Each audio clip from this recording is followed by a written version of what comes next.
Es muy grato estar de nuevo con ustedes, con un personaje que es desde luego el personaje de la semana, personaje del año, uno de los personajes de los últimos tiempos en Colombia, porque ha sido un personaje mediáticamente muy difundido, muy controvertido, pero con el que se hizo finalmente justicia en esta semana. Se trata del exdiputado de la Asamblea del Departamento del Valle, el abogado y profesor universitario, padre de 2 hijos, Sigifredo López, quien felizmente quedó en libertad, porque en su caso sí se puede decir que se hizo justicia. Doctor Sigifredo López, encantado de tenerlo en Entérate de Caracol Internacional. Muy buenos días, don Darío, a toda la teleaudiencia, un saludo muy especial. Bueno, doctor Sigifredo, hoy, ¿cuál es su concepto de la libertad? Para usted, ¿qué es la libertad? La libertad es un estado sublime que el hombre desafortunadamente no valora lo suficiente hasta cuando la pierde. He tenido 2 experiencias que me han enseñado a valorarla. Desde luego, la primera experiencia trágica, dolorosa, terrible, ser sobreviviente de un secuestro de más de 7 años después de haber estado en la selva, en unión de otros 10 compañeros quienes fueron ultrajados, sacados del recinto de la Asamblea del Departamento del Valle en la ciudad de Cali y llevados para el monte a un sitio en el Pacífico. Y la segunda, haber sido privado de la libertad, se puede decir que de manera indebida o arbitraria, porque se le indicó y se le acusó nada más y de nada menos que haber colaborado con los secuestradores de las FARC para que se llevaran a todos esos diputados hacia el monte secuestrados. Eso ya de por sí era una noticia que todos decíamos, es una monstruosidad, eso es atroz, eso no puede ser. Y efectivamente usted demostró que los testigos eran falsos y 4 de ellos van a ser investigados por la Fiscalía General de la Nación. ¿Qué siente usted hoy, doctor Sigifredo López, frente a esos 4 sujetos que le armaron la película y que por poco lo mandan no sé cuántos años a la cárcel? Más que contra ellos, es contra quienes están detrás de ellos.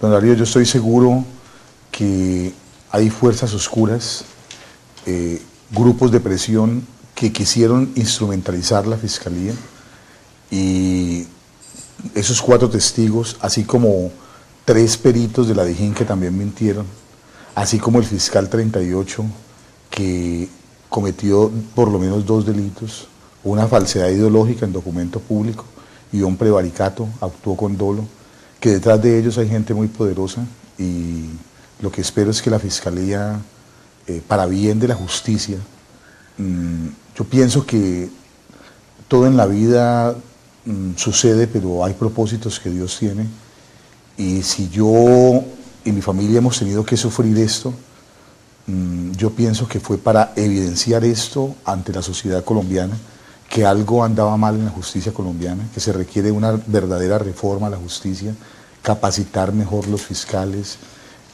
acabar con la fábrica de testigos, garantizarle a la gente confianza en la institución judicial, y también una reflexión de los medios de comunicación sobre la forma en que cubren esta clase de noticias.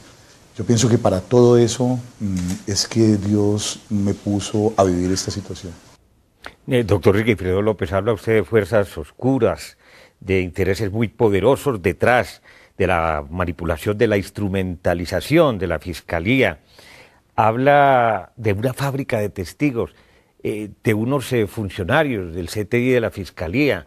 ¿Quiénes son esos oscuros personajes? ¿Quiénes son los que están moviendo los hilos de esos intereses siniestros, de esa fábrica de testigos falsos?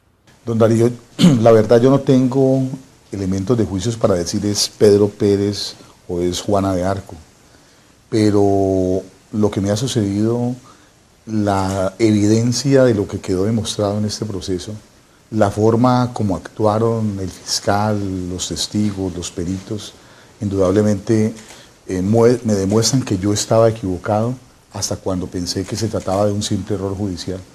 Y el día 20 de junio, cuando ya leo la providencia y ya se expresan las intenciones del fiscal 38 y para dónde iban sus actuaciones, en ese momento ya comprendí que se trataban de fuerzas oscuras y que él estaba simplemente sirviendo a unos intereses. Eso es lo que debe escudriñar la justicia colombiana, eso es lo que le pedimos en nombre de la sociedad civil al señor fiscal general, que llegue hasta el fondo de estas investigaciones, que purgue a la fiscalía, porque las instituciones son grandes, los ciudadanos debemos rodear al fiscal general si realmente tiene esa intención, en acompañarlo para que, repito, purgue a la fiscalía, la limpie de lo que es malo, de lo que están dando mal, y la fiscalía sea esa institución grande que quisieron los constituyentes del 91, que le dé confianza a los ciudadanos, que le garantice justicia, y no todo lo contrario, no que arrase y pisotee a los ciudadanos, que arrasen con su dignidad, con su honra, que capturen para luego investigar y luego decir, no, vea, pero qué pena, nos equivocamos con usted, después de que le han arrasado la honra y la dignidad a una familia. Desde luego, la Fiscalía tiene que llegar al fondo de todo este asunto. Supone uno que esos intereses oscuros pagaron, sobornaron, compraron esos falsos testimonios, o esos 4 falsos testigos lo harían para tratar de obtener rebaja en penas, también un incentivo económico de parte del fiscal 38 que llevaba su caso. Sí, lo que ocurre es que indudablemente yo estoy hablando de unos intereses oscuros, de unos grupos de presión, y obviamente los testigos no declararon a cambio de nada, algo tuvieron que ofrecerle. Por lo pronto, lo único que sabemos es, por ejemplo, que el testigo Elber Fajardo fue trasladado de Popayán a Tuluá un día antes de declarar en contra mía, que esa declaración se produjo en la noche del día sábado anterior a resolver situación jurídica de una manera apresurada. El testigo Julio César Salazar, aquel que dijo ser del ELN y que nunca fue del Ejército de Liberación Nacional, lo que él pretendía, el anterior, él pretendía bajarse, Fajardo pretendía seguridad porque él, al parecer protección, porque él fue testigo falso en otros procesos como contra un narcotraficante o a una persona sindicada o condenada por extraditada, en otro proceso de una matanza entre militares y policías. Entonces parece ser que el hacer tantas afirmaciones falsas, pues se ganó enemigos y busca protección, salir del país, alguna cosa de esas, y también que no le carguen unos delitos de homicidios y extorsiones muy graves que no les han cargado y con eso lo manipulan. Es importante que la Fiscalía investigue quién visitó a Elber Fajardo en las cárceles antes del mes anterior a su declaración, quién visitó a Julio César Salazar, por qué es estos señores, sin haber estado en el proceso y conociendo simplemente la información de medios, les dieron un libreto mal libreteados, pero se lo dieron. Ese señor Salazar está probado que no fue guerrillero del ELN y condenado por homicidio agravado y extorsión a 37 años de prisión, y al pretender colaborar con la justicia incriminándome, lo que buscaba era bajarse 30 años de pena, imagínense. Y así sucesivamente. Entonces es lamentable, pero ellos fueron aleccionados, ellos les dan, hay alguna reciprocidad que ellos y algunos beneficios que ellos reciben por hacer esa incriminación, pero eso estaba sirviendo a unos intereses oscuros, repito, grupos de presión muy poderosos que quisieron instrumentalizar la justicia para sus intereses, y eso es lo que le pedimos a la Fiscalía que haga, que llegue hasta el fondo. Esos señores no actuaron solos, no nos basta con que simplemente condenen a estos falsos testigos por falso testimonio a 4 o 5 años de prisión más.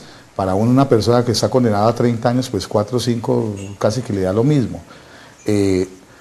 Lo que queremos es que se sepa quiénes quisieron instrumentalizar la Fiscalía, y también desde la sociedad civil lo que queremos es que esto no vuelva a ocurrir con ningún ciudadano. Yo estoy seguro que hay muchísimos condenados en Colombia, o sindicados, personas privadas de su libertad de una manera injusta por testimonios falsos, o por que la misma Fiscalía ha sido instrumentalizada, repito, para servir a esos propósitos. Doctor Sigifredo, usted antes de ser secuestrado por la guerrilla de las FARC, ¿había tenido enemigos políticos contradictores, piensa que tiene que ver con hechos anteriores que le están tomando venganza a usted? No, don Darío, estoy seguro que aquí no hay nada personal, yo no tengo enemigos, yo no le he hecho daño a nadie. El secuestro lo entendí como una circunstancia del azar, una actuación política de las FARC que quería retener políticos, como lo habían dicho y anunciado públicamente, para presionar un intercambio humanitario entre ellos y el Estado colombiano, y así la historia ha registrado que esa fue la motivación del secuestro de los diputados del Valle. Pero en este caso yo no veo, aquí no hay nada personal, son señores que no me conocían, ni siquiera el fiscal 38 me conocía.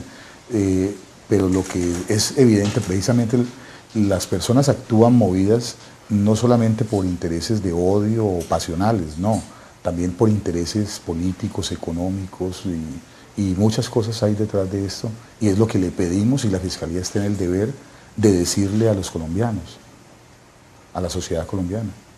Claro, lo que fueron esos 7 años de secuestro lo vamos a desarrollar en el siguiente segmento, porque vamos a cumplir unos compromisos y enseguida regresamos con el exdiputado Sigifredo López, a quien la justicia ha declarado libre de toda responsabilidad en el secuestro de sus compañeros a manos de la guerrilla de las FARC.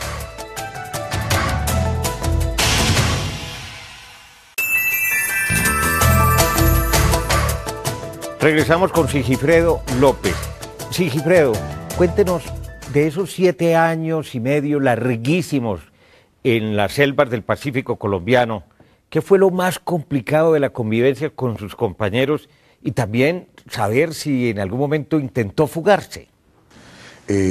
Don Darío, lo más complicado para mí y para todos mis compañeros, desde el punto de vista interno, era sin duda alguna el maltrato que los guerrilleros tenían con nosotros. Todos los días era una lucha por nuestra dignidad, para que no nos ataran a madrazos, para que hubiera un trato digno.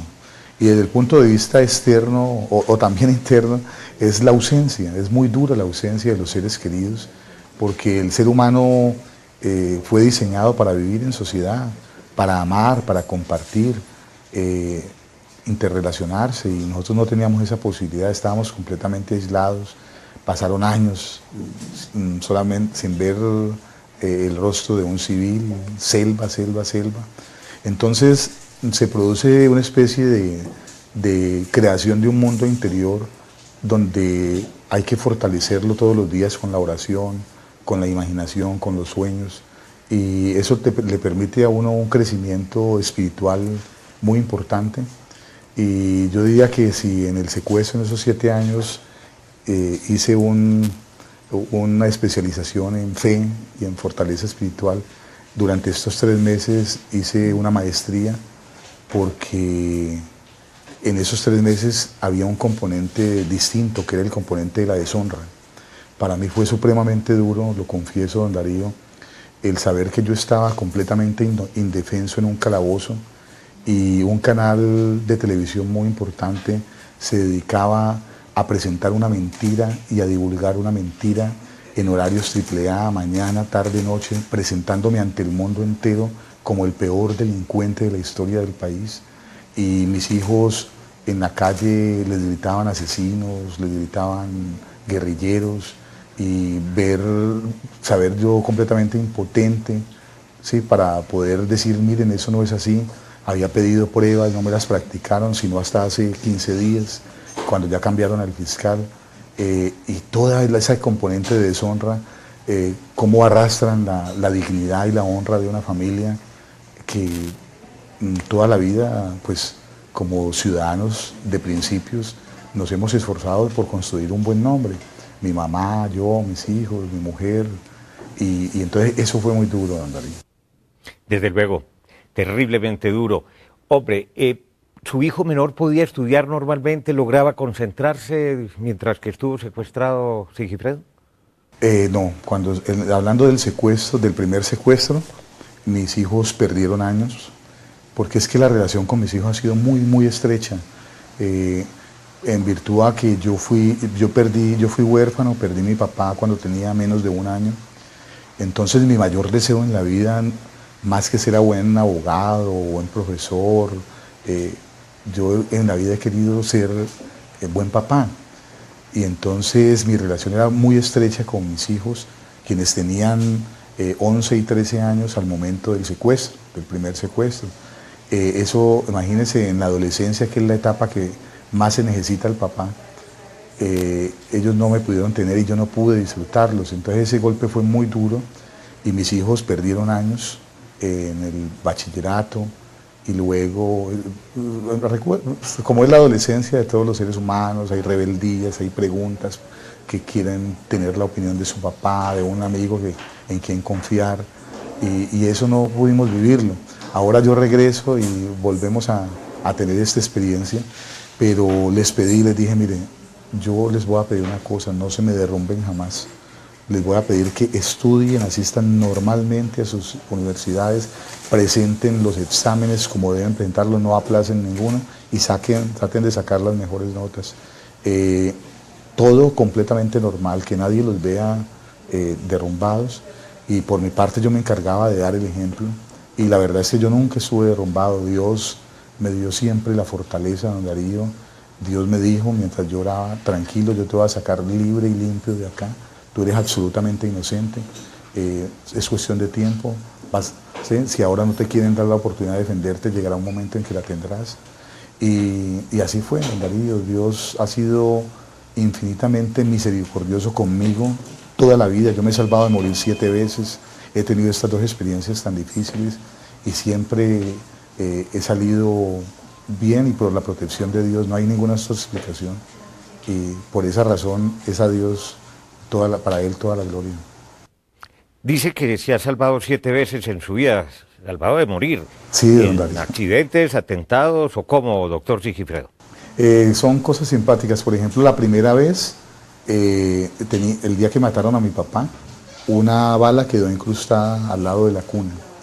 Luego, cuando tenía 5 años, un compañerito, un carro le pasó por encima y a mí no me alcanzó a coger. Estábamos atravesando la calle en Pradera, tenía yo 5 añitos. Los otros han sido accidentes en carros, donde yo he ido y nunca he tenido un solo rasguño. Carros que se han volteado y se han estrellado. En el secuestro mismo hubo ráfagas, pasamos ríos, el mismo día de la masacre. Dios me ha separado 4 días antes. Ahora, que también eso es un milagro, lo que he vivido. Entonces, ha habido una relación con la muerte muy particular, diría yo, porque siempre me he salvado. Dios tiene un propósito conmigo, no lo tengo ninguna duda. He tenido unas experiencias místicas que algún día le cuento, porque uno las cuenta en público y la gente va a pensar que se está loco. Pero definitivamente, y para decirle algo final, y no extenderme mucho en esta respuesta, en este caso, por ejemplo ahora, Dios lo hizo todo. Para el día para el momento que me iban a resolver la situación jurídica, mi abogado preparó un memorial, yo preparé otro, me esforcé mucho, y resulta que el fiscal 38 ni siquiera los consideró para detenernos. Y ahora mismo, cuando me dan la libertad, yo me esforcé en preparar un documento que algunos abogados consideran una pieza jurídica. Mi abogado se preparó también otro documento muy importante y no fueron considerados. Es decir, fueron tan contundentes las pruebas que la misma fiscalía, de manera oficiosa, dijo: aquí no hay nada y dejemos a este hombre en libertad. Pero además de eso, las pruebas, don Darío, llegaron, yo no tuve que llamar a nadie. Por la puerta de mi casa entraron fiscales, jueces, procuradores, abogados, personas que llamaban, inclusive no las quería recibir porque no las conocía. Vea, yo me llamo Pedro Pérez y le tengo una prueba importante para su defensa. Entonces ya los dejaba entrar y me decían: mire, lo que están haciendo con usted es una canallada, aquí están las pruebas. Y todo eso, más otras cosas que los medios de comunicación divulgaron y que hicieron el trabajo de verificar que no lo hizo la fiscalía, todo eso fue lo que, repito, me lleva a concluir que Dios hizo todo. Dios hizo todo, y eso tiene un propósito también, y estoy seguro, don Darío, que lo que Dios quiere es mostrar las deficiencias de la justicia en Colombia para que no se cometan más más injusticias con tanta gente inocente que está detenida. Y si mi sufrimiento y si el dolor de mi familia sirve para que esa gente inocente salga en libertad, pues está justificado mi dolor y mi sufrimiento. Bueno, en una ocasión anterior, precisamente cuando estaba en el ojo del huracán, doctor Sigifredo López, usted le juró ante las cámaras del canal Caracol y Caracol Radio, le juró a su mamá, que es una venerable anciana, que usted era inocente y que se lo iba a demostrar a la justicia, al país, y lloró mucho, eran lágrimas grandototas, enormes.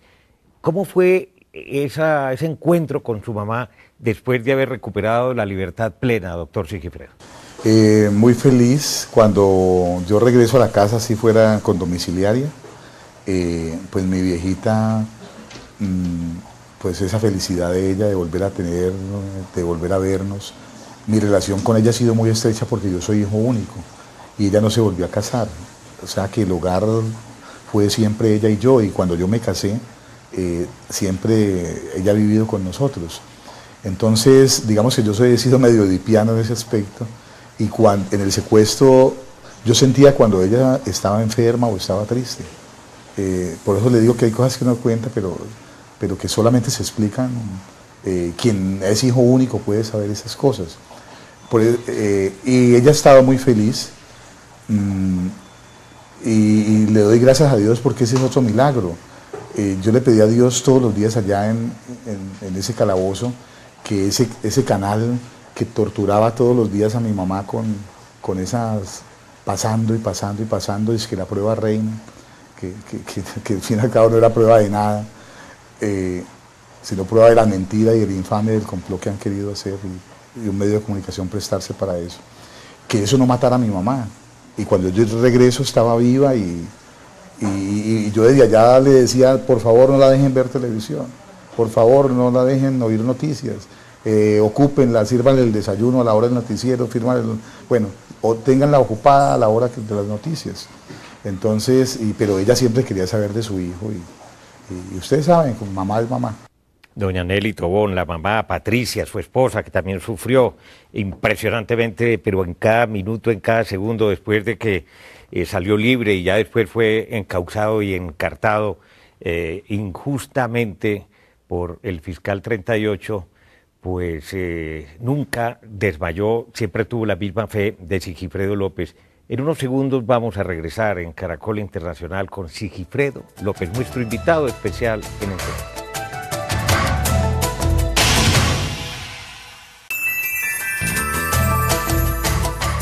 Regresamos en esta última parte con Sigifredo López, quien estuviera secuestrado durante 7 años y medio por las FARC en las selvas del Pacífico colombiano, en compañía durante cerca de 7 años de otros 10 diputados del Valle que también habían sido secuestrados en el mismo operativo militar cumplido en la ciudad de Cali.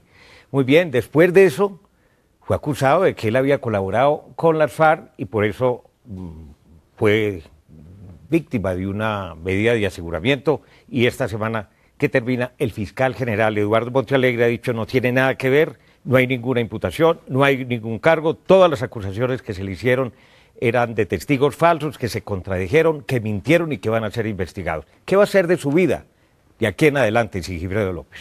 Bueno, en primer lugar, Dios me ha mostrado por lo pronto, ya estoy preparando los estatutos de una fundación que se va a llamar Defensa de Inocentes, y lo que busca es que a ningún colombiano le suceda lo que le sucedió a Sigifredo López, que quienes estén injustamente detenidos y condenados en las cárceles, pues esta fundación va a llevar su defensa, va a presentar los recursos de revisión ante la Corte Suprema de Justicia. Obviamente vamos a tener un filtro porque no todos los casos podemos llevarlos, pero se dan casos emblemáticos y sobre todo de gente que esté condenada y que lleguemos a la conclusión después de estudiar previamente de que son inocentes. Vamos a dedicarnos en eso, estoy organizando ya el equipo, voy a invitar allí a unos exmagistrados de la Corte y exmagistrados de los tribunales.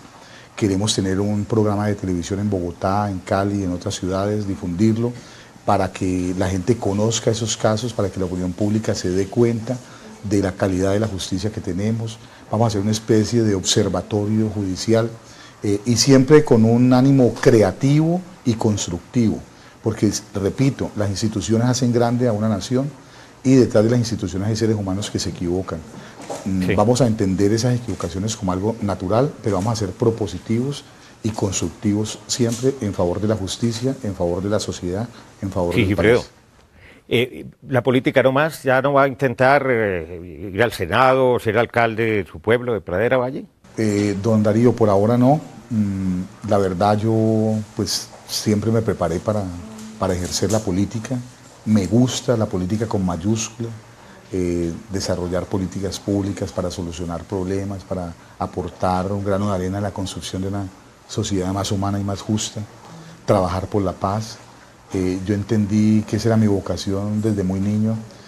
Lo quisiera ser alcalde de Cali, gobernador del Valle, senador, pero esos sueños hoy, digamos, están suspendidas y a punto de dejarlos definitivamente, porque mi familia ha sufrido mucho y no quieren que yo siga en política. Ellos han sido muy radicales en eso, tienen derecho. De pronto más adelante, cuando hayan sanado las heridas, ellos puedan cambiar de opinión, pero sin autorización de ellos no volvería a la política. Voy a dedicarme a esta fundación, como le he dicho. Doctor Sigifredo López, ¿hasta dónde? Usted fue campeón nacional, además, de bala y martillo. Esa fortaleza física le sirvió, me imagino, para soportar todas las inclemencias y bestialidades de su secuestro. Sí, porque cuando se ha hecho deporte en la juventud, hay un acumulado de ejercicio que seguramente el cuerpo ha memorizado, ha recibido y sirve en las situaciones difíciles, pero más que el tema físico, obviamente, y se requiere que Dios le dé a uno una salud, cierto, una salud, el privilegio de la salud para poder resistir, pero ante todo se requiere salud mental, ante todo se requiere mucha fe para ser capaz de no acumular odios. Lo que hace daño es el odio, el rencor, el resentimiento. Esta sociedad necesita mucho perdón, necesita una actitud verdaderamente cristiana, no necesita que rueden cabezas y ese lenguaje de violencia, hacer críticas siempre pensando en construir. Una cosa es que yo, como ciudadano, esté en el deber de decir, aquí hay fuerzas oscuras, investiguen por favor, aquí el señor fiscal 38 pasó los linderos del error y ha actuado de mala fe y él debe decir a quién, por qué hizo eso, quién está detrás, por qué los testigos, por qué los peritos. Eso, como ciudadano, estoy en el deber de decirlo porque lo que me pasó es para que la ciudadanía se dé cuenta y para que los medios de comunicación que han cumplido ese papel tan importante de hacer visibles los problemas de la sociedad, es precisamente para que no vuelvan a ocurrir, para que se corrijan los errores desde la misma institucionalidad. Una vida muy intensa, muy dura, 7 oportunidades a punto de perder la vida, 7 años y medio secuestrado, más de 3 meses, una temporada larga en los calabozos de la Fiscalía General de la Nación, después en la cárcel y últimamente casa por cárcel. Es libre de toda sospecha, de todo cargo, de todas las acusaciones que se le hicieron. Sigifredo López, la crisis de la justicia en Colombia. Dicen que la justicia cojea, pero algún día llega, y llegó en el caso de Sigifredo López. Muchas gracias a Sigifredo López y ahora los invito para que nos sigan a través de Twitter. Nuestra cuenta es @entératecaracol. También puede escribirnos a través del correo electrónico enterate@caracoltv.com.co y visite nuestra página web www.noticiascaracol.com/entérate. Allá podrás participar en nuestros foros, acceder a todos nuestros capítulos anteriores completos y los espero como siempre la próxima semana.